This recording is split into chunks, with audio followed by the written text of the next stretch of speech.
Hola hermanos, ¿qué tal? El Señor les bendiga a todos. En esta hora vamos a estar compartiendo la palabra del Señor. Un saludo muy especial para todos ustedes y para todos los amigos que nos escuchan a través de este medio. Para esta ocasión vamos a estar compartiendo en el segundo libro de Reyes, capítulo 18, versículos 5 al 8. Segundo libro de Reyes, capítulo 18, versículos 5 al 8. Dice así la palabra del Señor. En Jehová Dios de Israel puso su esperanza, ni después ni antes de él hubo otro como él entre todos los reyes de Judá, porque siguió a Jehová y no se apartó de él, sino que guardó los mandamientos que Jehová prescribió a Moisés. Y Jehová estaba con él, y a donde quiera que salía prosperaba. Él se rebeló contra el rey de Asiria y no le sirvió.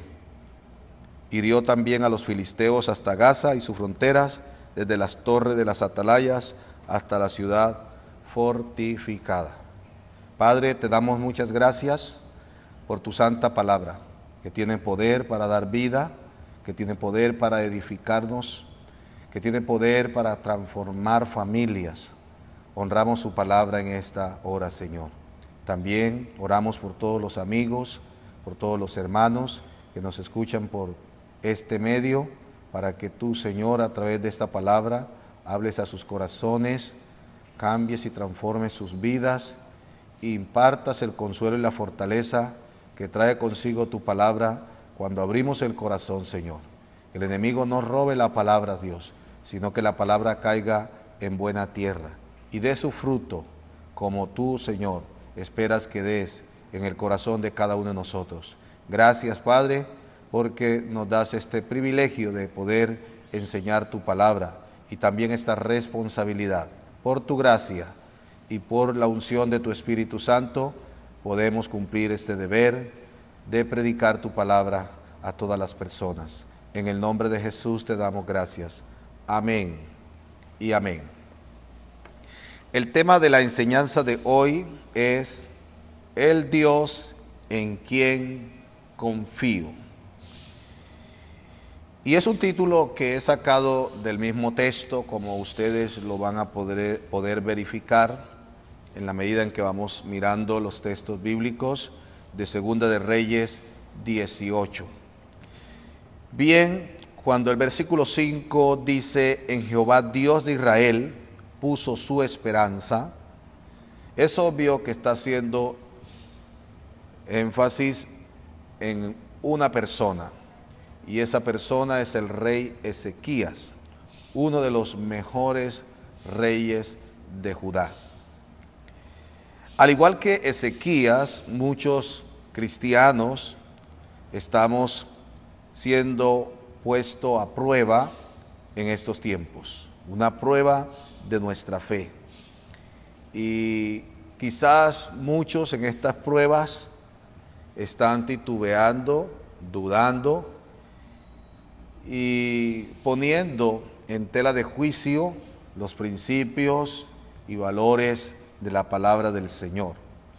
Para todos aquellos hermanos y amigos que en medio de estas situaciones no saben qué hacer frente a las amenazas, frente a los temores, siempre va a surgir durante la predicación y la lectura de los textos esa pregunta: ¿cuál es el Dios en quien tú confías? El rey Sennacherib era un rey del reino asirio, el sucesor de Salmanasar, quien había invadido al reino del norte 10 tribus del pueblo de Israel. Ahora Sennacherib, que anhelaba levantar para sí una monarquía sin límites a costa de las ruinas de todos sus vecinos, viene e invade al reino de Judá. Y viene con unas amenazas, con unas preguntas, cuestionando la confianza que tenía Ezequías en el Dios de Israel. Sennacherib, en esta lectura que enseguida vamos a hacer, usted va a notar que él compara a Dios, que es el Dios de los cielos y el Dios de la tierra, con los ídolos de las otras naciones, como si no fuese nuestro Dios capaz de librarnos de manos de nuestros enemigos. En este caso, cuestiona la confianza que tiene el rey Ezequías, como si el Dios en quien confiaba Ezequías no fuera capaz de librarlo de las manos de Sennacherib. Este rey Sennacherib se jacta de sus triunfos sobre los dioses de las naciones que no pudieron proteger a sus respectivos países. Y de ahí que él infiere que mucho menos el Dios de Ezequías va a poder librarlo de la invasión. Entonces, en este pasaje vamos a mirar cómo el cristiano enfrenta a sus enemigos. Quizás el peor de los enemigos que tiene el cristiano sea él mismo, la lucha interna que mantiene la persona consigo mismo. Y de ahí que el sistema corrupto de este mundo y también Satanás. Entonces, sabemos que Satanás en sus tentaciones, él procura que nuestra fe se debilite en estos periodos de prueba. Y los ataques vienen a la mente. Entonces vamos a mirar y a estudiar lo que es la vida del profeta, del rey, Ezequías. Bueno, cuando yo leo la historia del rey Ezequías, que la encontramos en 3 pasajes, la encontramos en Segunda de Reyes, capítulo 18, la encontramos en Segunda de Crónicas, 32, la encontramos también en el libro del profeta Isaías, en el versículo 36. Ahí se nos habla del rey Ezequías. Y cuando nosotros hacemos la lectura de esta historia del rey Ezequías, encontramos que este rey experimentó 4 clases de crisis. La primera fue una crisis que le vino al rey por el haber elegido ser fiel a Dios. Él derribó todos los altares que habían construido los otros reyes. Entonces esa es una crisis que le viene de elección. En segundo lugar, el rey Ezequías enfrenta una crisis de invasión, como es la que vamos a ver hoy. En tercer lugar, Ezequías enfrenta una crisis que es la crisis de la enfermedad. Enfermó, oró, clamó al Señor, y Ezequías supera esa crisis. El Señor le añade 15 años más de vida. Y finalmente Ezequías enfrenta una crisis en la prosperidad. Esto hizo que Ezequías cayera en el orgullo y le mostrara todos los tesoros de la casa de Dios a los reyes paganos, y esto trajo las consecuencias que más adelante el pueblo de Israel sufrió por esta mala decisión que tomó el rey Ezequías. Pero podemos aprender mucho de esta crisis de invasión. En primer lugar, vamos a mirar cómo son las suposiciones que el enemigo tiene o hace de nosotros como hijos de Dios. En este caso, el enemigo es el rey Sennacherib, el rey de los asirios. Y Ezequías viene a representarnos a nosotros, los que hemos confiado en el Señor. Entonces, Sennacherib, como rey de Siria, de Asiria, él supone que Ezequías confía en tres cosas. Es algo que él se supone y se esfuerza por demostrar que ninguna de las tres cosas en las que se supone que confiaba Ezequías lo va a sacar del apuro o de la invasión. Observemos el versículo 20, o voy a leer el capítulo 19 de Segunda de Reyes. Capítulo 19 de Segunda de Reyes. Cuando el rey Ezequías lo oyó, rasgó sus vestidos y se cubrió de cilicio y entró en la casa de Jehová. Y envió a Eliaquim mayordomo, a Sebna escriba y a los ancianos de los sacerdotes cubiertos de cilicio, al profeta Isaías, hijo de Amós, para que le dijesen: así ha dicho Ezequías, este día es día de angustia, de reprensión y de blasfemia, porque los hijos están a punto de nacer, y los que da a luz no tiene fuerza. Quizás oirá Jehová tu Dios todas las palabras del Rabsacés, a quien el rey de los asirios, su señor, ha enviado para blasfemar al Dios viviente y para vituperar con palabras, las cuales Jehová tu Dios ha oído. Por tanto, eleva oración por el remanente que aún queda. Vinieron pues los siervos del rey Ezequías a Isaías, e Isaías le respondió: así diréis a vuestro señor, así ha dicho Jehová, no temas por las palabras que has oído, con las cuales me han blasfemado los siervos del rey de Asiria. Entonces vemos que el rey Ezequías, en medio de estas amenazas que le está haciendo el rey Sennacherib, él se apoya en el profeta Isaías.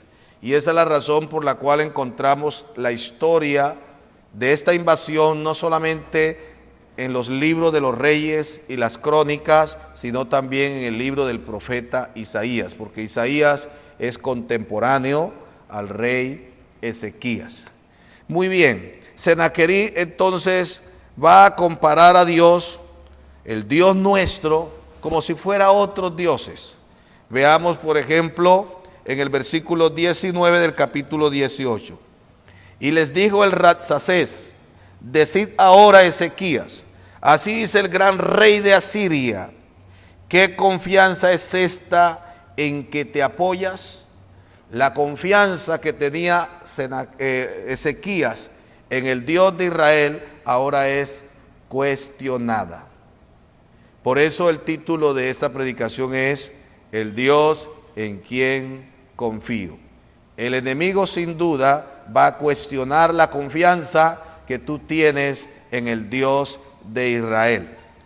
Ahora, este rey se jacta de los triunfos que él ha tenido en otras conquistas, de cómo ha tomado cautivo otras naciones, y piensa y pretende que va a hacer lo mismo con el reino de Judá. Veamos el versículo 13 y hasta el 15. Dice que a los 14 años del rey Ezequías subió Sennacherib, rey de Asiria, contra todas las ciudades fortificadas de Judá y las tomó. Entonces Ezequías, rey de Judá, envió a decir al rey de Asiria que estaba en Laquis: yo he pecado, apártate de mí y haré todo lo que me impongas. Y el rey de Asiria impuso a Ezequías, rey de Judá, 300 talentos de plata y 30 talentos de oro. Dios dio por tanto a Ezequías toda la plata que fue hallada en la casa de Jehová y en los tesoros de la casa real. Entonces ahí notamos cómo este rey Sennacherib, pese a que el rey Ezequías apaciguó un poco su ira, enviándole y dándole estas cosas, insistía en que él quería invadir todo. Y es ahí cuando ya Ezequías se para en la línea de batalla y dice que él no va a servir al rey Sennacherib. Por eso es que nos dice el versículo 7: y Jehová estaba con él y a donde quiera que salía prosperaba, y se rebeló contra el rey de Asiria y no le sirvió. Entonces, mis hermanos, vamos a mirar esas suposiciones que el enemigo hace de nosotros. Veamos, por ejemplo, en el versículo 19 hasta el 22.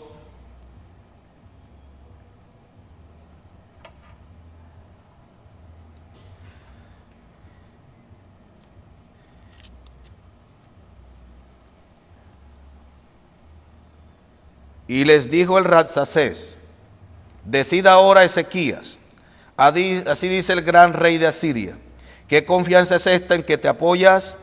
Dices, pero son palabras vacías. Consejo tengo y fuerza para la guerra. Mas, ¿en qué confías? ¿Que te has rebelado contra mí? Aquí vemos una primera suposición que hace el enemigo del rey Ezequías. Y él supone que la confianza que tiene el rey Ezequías es en su poder militar. Note cuando dice, consejo tengo y fuerzas para la guerra. Sennacherib creía que el rey Ezequías confiaba en sus armas, confiaba en su ejército. Todos nosotros sabemos que como hijos de Dios, nuestras armas no son carnales, sino que las armas de nuestra milicia son poderosas en Dios para la destrucción de fortalezas. Sabemos que la guerra que tenemos contra el enemigo no es una guerra en la carne, es una batalla espiritual, como los muestra segunda de Corintios capítulo 10. Versículo 4, cuando dice, las armas de nuestra milicia no son carnales, sino que son poderosas en Dios para destruir fortaleza. Dice que derribamos argumento y también llevamos cautivo todo pensamiento a la obediencia a Cristo.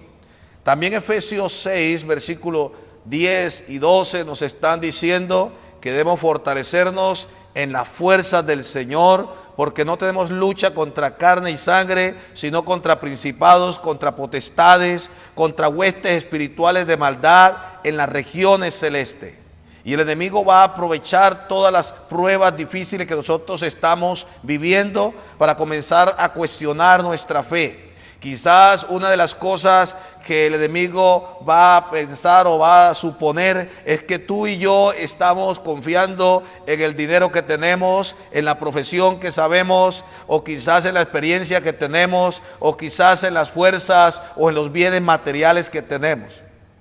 Pero la confianza del cristiano no está en su poderío económico, no está en sus fuerzas humanas. Recordemos lo que dice Zacarías capítulo 4 versículo 6.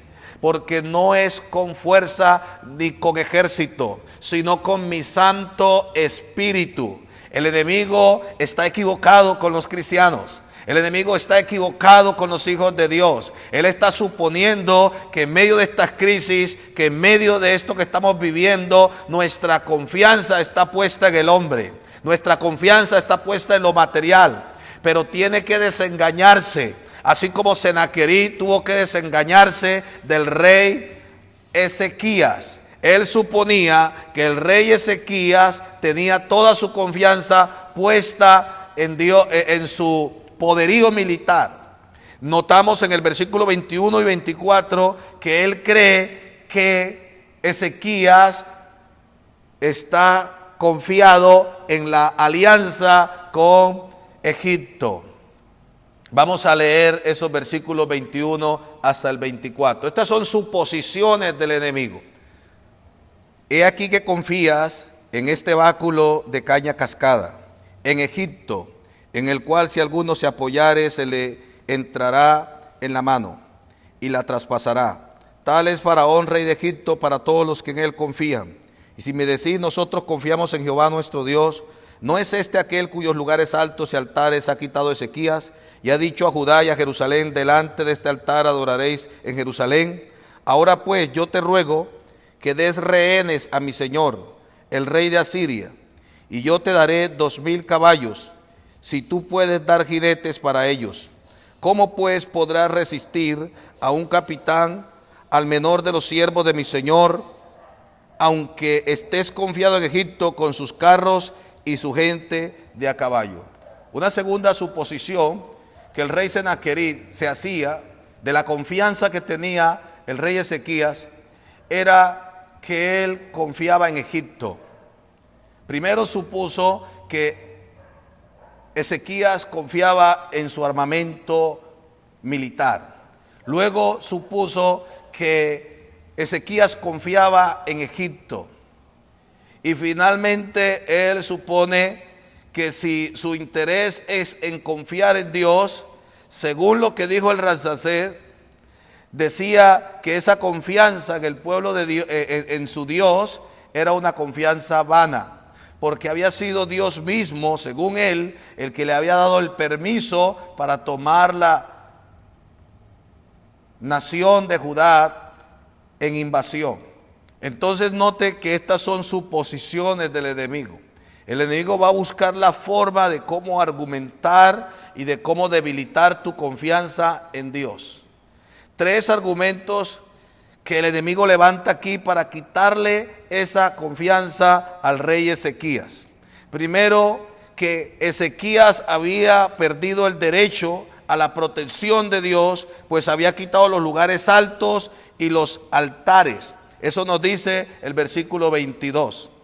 Mide así al Dios de Israel por el mismo rasero de los dioses de los paganos, quienes se deleitaban en la multitud de sus altares y templos. Y él saca una conclusión.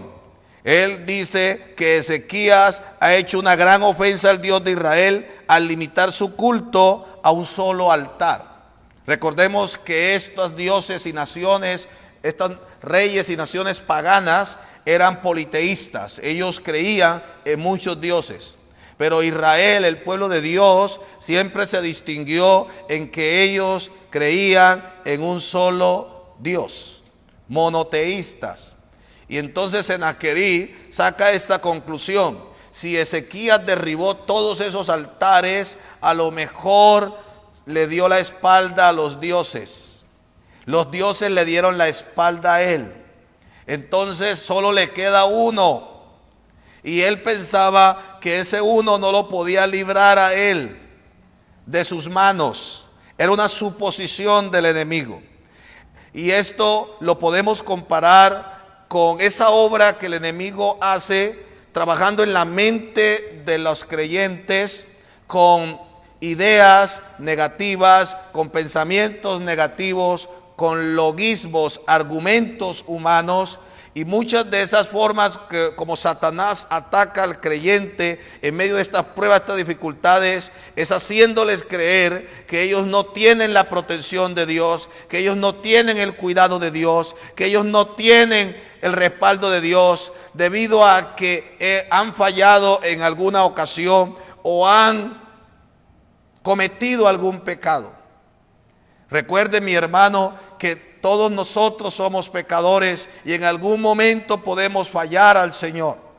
No hay justo ni aun uno, dice Romanos 3:23, por cuanto todos pecamos, fuimos destituidos de la gloria de Dios. Pero hay una gran diferencia entre el creyente y el no creyente. El creyente, aunque peca, no practica el pecado. Pero Satanás se vale muchas veces de que cometemos algún pecado para traer un sentimiento de culpa y de autocondenación y hacerle creer al creyente que no tiene derecho, que no es digno de poder estar en la presencia del Señor. Y es ahí cuando el ataque viene a la mente y es cuando Satanás comienza a cuestionar la confianza que tú y yo debemos tener en Dios. Tal vez vas a orar, vas a estudiar la palabra, vas a pedirle algo al Señor y viene a tu mente ese pensamiento de lo que hiciste, de un pecado que cometiste, y por ahí Satanás comienza a trabajar tu mente y tú dices: ¿para qué orar? ¿Para qué ir a la iglesia? ¿Para qué estudiar la palabra? Dios no me va a perdonar, Dios no me va a aceptar, y Satanás se va a valer de cualquier error, de cualquier pecado que hayas cometido para hacer perder en ti esa confianza en Dios. Pero yo quiero recordarte lo que dice Primera de Juan capítulo 1 versículo 9. Él dice que si alguno ha cometido pecado, abogado tenemos ante el Padre a Jesús el justo. Él es la mediación de nuestros pecados, la propiciación de nuestros pecados, y eso no solo por los nuestros, sino por los de todo el mundo. No podemos aceptar que Satanás comience a atacar nuestra mente, haciéndonos creer que hemos ofendido a Dios, que estamos lejos de Dios y que Él no va a escuchar nuestras oraciones. Esa es una suposición, un argumento que Satanás pone en muchos creyentes. Por eso la palabra de Dios dice que las armas de nuestra milicia no son carnales, sino poderosas en Dios para destruir fortalezas, para derribar argumentos y llevar cautivo todo pensamiento a la obediencia a Cristo. Porque la lucha está aquí en la mente. Satanás te hace creer y cuestiona tu confianza en Dios a partir de un pecado, a partir de una falla que tú y yo cometamos. Ezequías puso su confianza en el Dios de Israel. Otro argumento que Sennacherib levantó en contra de la confianza que tenía el rey Sennacherib en Dios era que Dios lo había ordenado para destruir Jerusalén en esta ocasión. El versículo 25 podemos leerlo. ¿Acaso he venido yo ahora sin Jehová a este lugar para destruirlo? Jehová me ha dicho: sube a esta tierra y destrúyela. El enemigo creía tener permiso para hacer lo que quería con el rey Ezequías.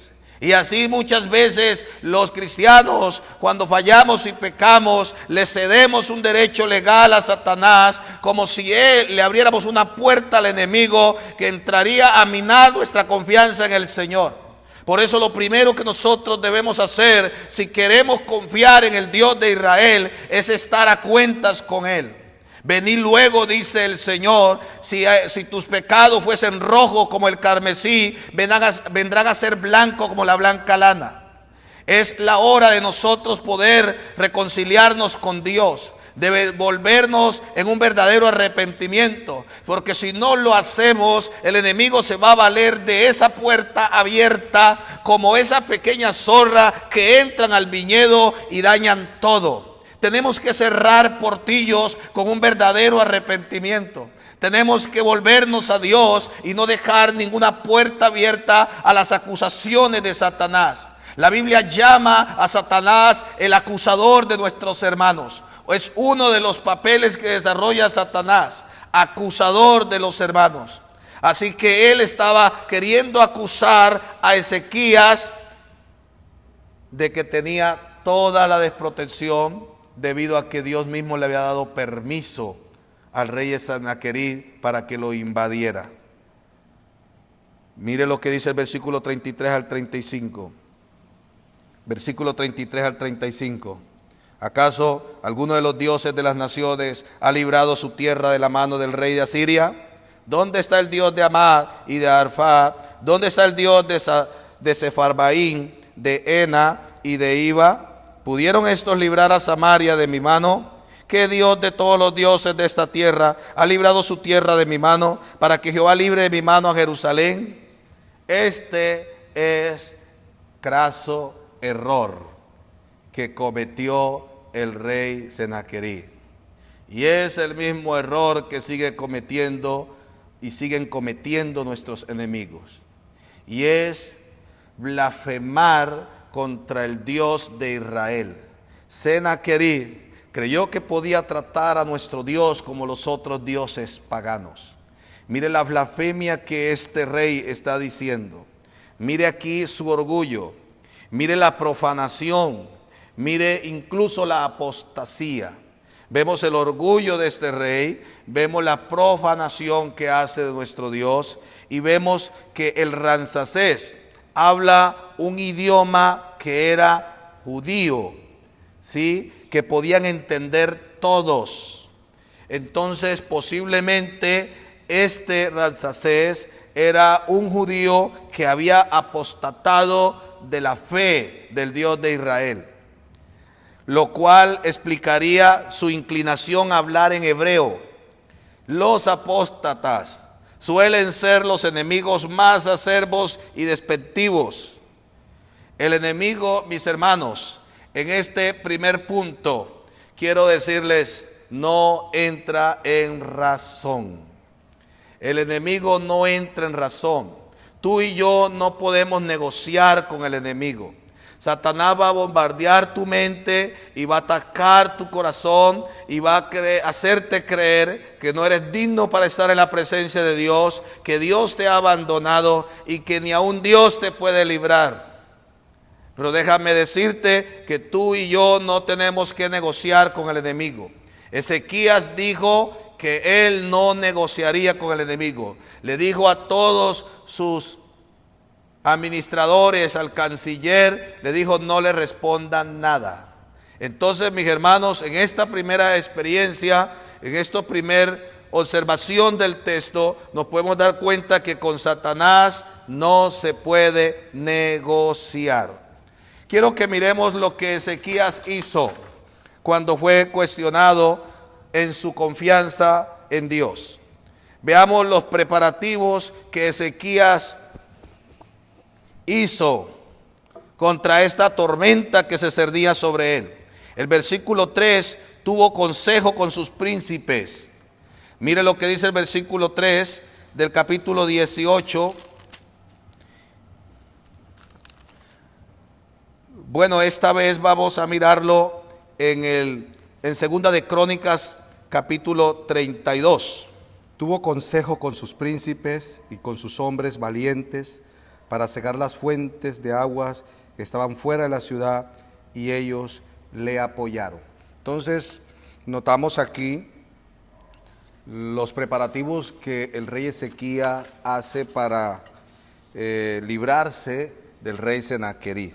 Lo primero que hace es que tiene consejo con los príncipes, y esto nos habla de el poder del acuerdo, de estar juntos. Recordemos que la iglesia es un cuerpo y debemos sobrellevar los unos las cargas de los otros. En medio de estas pruebas tan difíciles, no es bueno el llanero solitario, sino que todos podamos estar juntos. El invasor, en este caso Sennacherib, tomó la ciudad, pero ellos se anticiparon y cegaron toda la fuente de las aguas. Ellos hicieron que el enemigo no tomara esas ventajas. Edificaron unos muros que estaban caídos. Note lo que dice el versículo 5.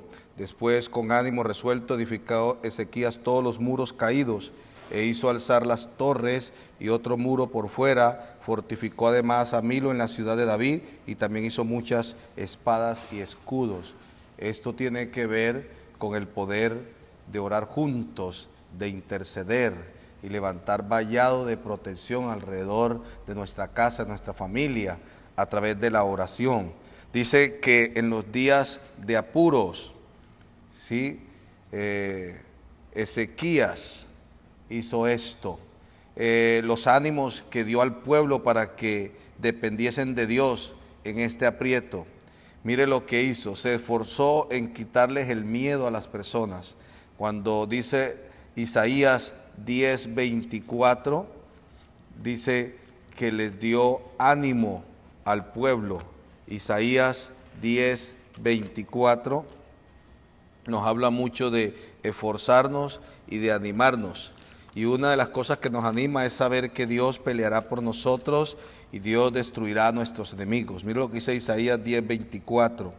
Por tanto, el Señor Jehová de los ejércitos dice así: pueblo mío, morador de Sión, no temas de Asiria, con vara te herirá y contra ti alzará su palo a la manera de Egipto, mas de aquí a muy poco tiempo, se acabará mi furor y mi enojo para destrucción de ellos. Esto debe animarnos, saber que el Señor, sí, pelea por nosotros y que al enemigo le queda poco tiempo. Así que debemos animarnos. Ezequías se esforzó en avivar la fe con los que desaparecían los temores de ellos. El versículo 7 del capítulo 32 dice: esforzaos y animaos, no temáis, ni tengáis miedo al rey de Asiria, ni de toda la multitud que con él viene, porque más hay con nosotros que con él. Entonces, frente a las suposiciones del enemigo, frente a los argumentos del enemigo, Ezequías hizo varias cosas. Una, juntó al pueblo y entre todos pudieron enfrentar la situación. Dos, les dio ánimo y avivó la fe del pueblo. Mis hermanos, ahora más que nunca es cuando debemos estar unidos, es cuando debemos estar orando, intercediendo, haciendo un vallado de protección alrededor de nuestra familia, de nuestros hijos, a través de la oración. Dice la palabra de Dios en el Salmo 37:3, confía en Jehová y haz el bien, y habitarás en la tierra y te apacentarás de la verdad. El Salmo 37:5 dice, encomienda a Jehová tu camino, confía en él y él hará. Salmo 118:8, mejor es confiar en Jehová que confiar en el hombre. Proverbios 3:5 dice, fíate de Jehová de todo tu corazón y no te apoyes en tu propia prudencia. Isaías 26:4 dice, confiad en Jehová perpetuamente, porque en Jehová el Señor está la fortaleza de los siglos. Isaías 50:10 dice, ¿quién hay entre vosotros que teme a Jehová y oye la voz de su siervo? El que anda en tinieblas y carece de luz, confíe en el nombre de Jehová y apóyese en su Dios. Hay unas promesas especiales para aquellos que confían en Dios. Dios es nuestra confianza.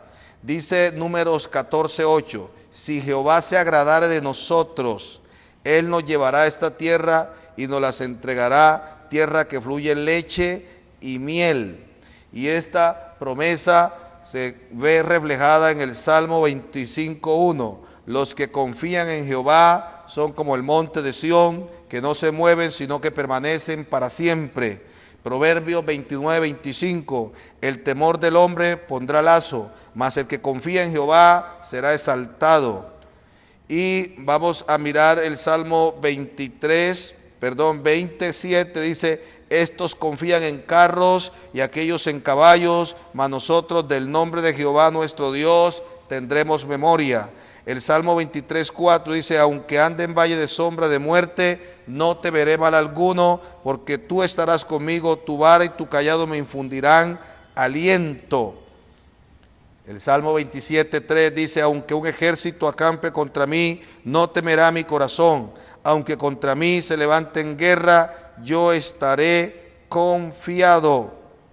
Isaías 12:2 dice, aquí Dios es salvación mía, me apresuraré y no temeré, porque mi fortaleza y mi canción es Jehová, a quien ha sido salvación para mí. Y Habacuc 3:18 dice, con todo yo me alegraré en Jehová y me gozaré en el Dios de mi salvación. Nuestra confianza está en Dios. Padre, gracias te damos por esta palabra, Señor.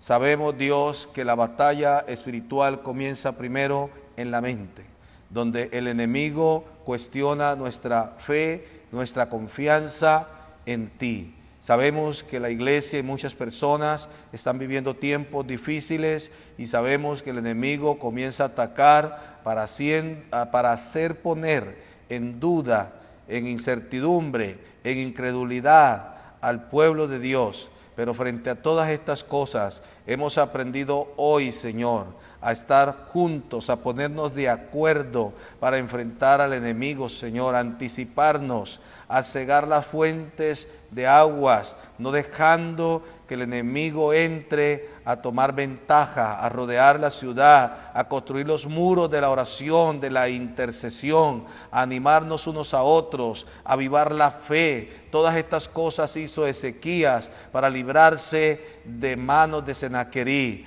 Cuando todo lo que nos rodea cuestiona nuestra confianza en ti, nosotros podemos responder: yo confío en Jehová de los ejércitos. Gracias te doy por tu palabra, Señor, en Cristo Jesús. Amén y amén. Dios les bendiga, mis hermanos.